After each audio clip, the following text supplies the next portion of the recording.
भारत का home minister है अमित शाह। ये खुलेआम और बड़ी बेशर्मी से लोकसभा के अंदर झूठ बोलते हैं और लोकसभा में बैठे हुए लोग भी ऐसे ऐसे हैं कि वो उसके झूठ बोलने की हिम्मत नहीं कर पाते हैं और उसका जवाब भी नहीं दे पाते हैं। और अगर जवाब भी देना कोई चाहता है तो इनके जो एनडीए के जो लोग हैं वो किसी को बोलने भी नहीं देना चाहते हैं।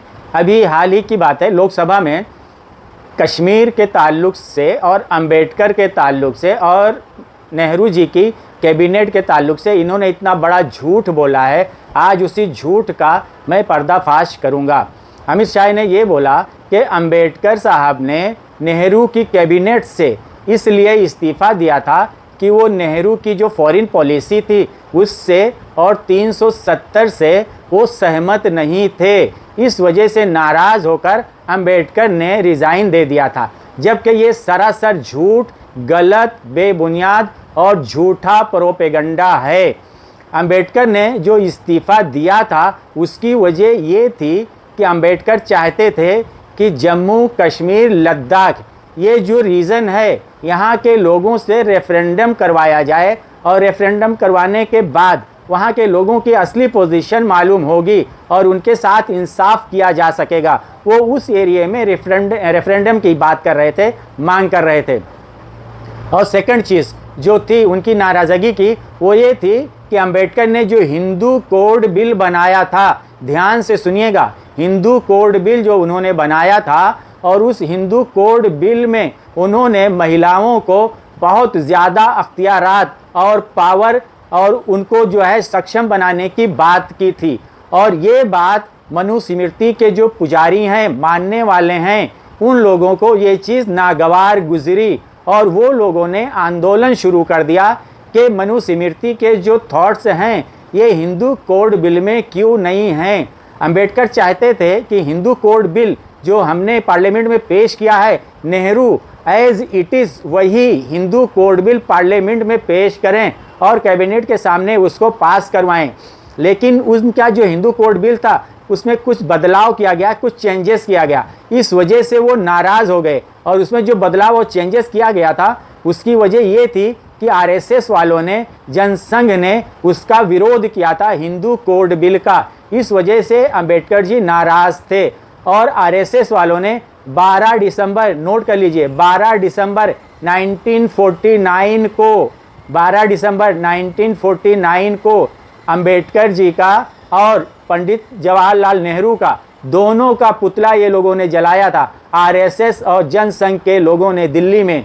ये तारीखी हकीकत है। और अमित शाह जो ये कहते हैं कि अंबेडकर नाराज़ थे कश्मीर की वजह से और फॉरेन पॉलिसी की वजह से, सरासर झूठ, गलत, बेबुनियाद, झूठा प्रोपेगेंडा है। वो नाराज़ थे, सिर्फ वो रेफरेंडम चाहते थे कश्मीर का, जम्मू का, लद्दाख का, ताकि वहाँ के लोगों को मालूम पड़े कि वहाँ के लोग क्या सोचते हैं, क्या चाहते हैं और उनके हिसाब से, उनकी सोच के हिसाब से इंसाफ किया जाए।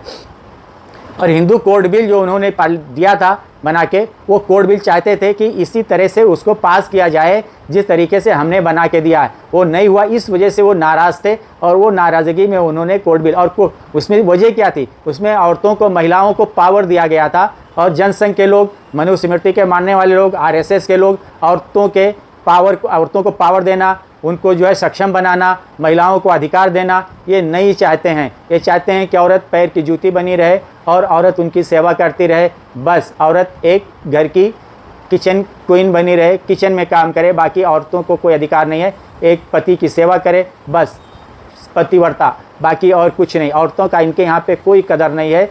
वही कानून के हिसाब से अंबेडकर उनको पावर देना चाहते थे हिंदू कोड बिल में, जिसका विरोध आरएसएस ने किया था। और उसी विरोध में अंबेडकर का और नेहरू का पुतला जलाया था 12 दिसंबर 1949 को। ये तारीखी सच्चाई है। आप ये देखिए, सोचिए। और इस तरह के जो प्रोपेगेंडा करते हैं ये एनडीए वाले, इनके प्रोपेगेंडे में आने की ज़रूरत नहीं है। सच देखते रहिए और लोगों तक सच पहुंचाना भी आपका काम है। अगर आपको सच और हकीकत मालूम है तो आपका फ़र्ज़ बनता है कि वो लोगों तक ज़्यादा से ज़्यादा पहुंचाइए, ताकि इस तरह के जो झूठे प्रोपेगेंडे हैं वो ख़त्म हों। जनसंघ और आरएसएस की जो विचारधारा है, महिलाओं को अधिकार नहीं देना, महिलाओं को मुट्ठी में रखना और जो चाहो वो महिलाओं से करवाना, और अंबेडकर जी महिलाओं को पावर देना चाहते थे हिंदू कोड बिल में, और उसका विरोध हमेशा से जनसंघ वालों ने, आरएसएस वालों ने किया था। आज सबको, पूरे इंडिया को, पूरे देशवासियों को जागने की ज़रूरत है और इनके प्रोपेगेंडे में ना आने की ज़रूरत है। और जब आप जागोगे तो इनके झूठे प्रोपेगेंडे में नहीं आओगे और आप सच देखते रहो, सच दिखाते रहो, सच बोलते रहो, सच लोगों को बताते रहो। और जब तक आप सच देखते रहोगे, बताते रहोगे, और ये सच लोगों तक फैलाना भी आपका काम है। अगर कोई एक सच और अच्छी बात आपको मालूम है तो लोगों को तक फैलाइए, ताकि लोग बेदार हों, अवेयर हों, जागरूक हों। और जागरूक होना बहुत ज़रूरी है आज हमारे देशवासियों को। बहुत बहुत धन्यवाद।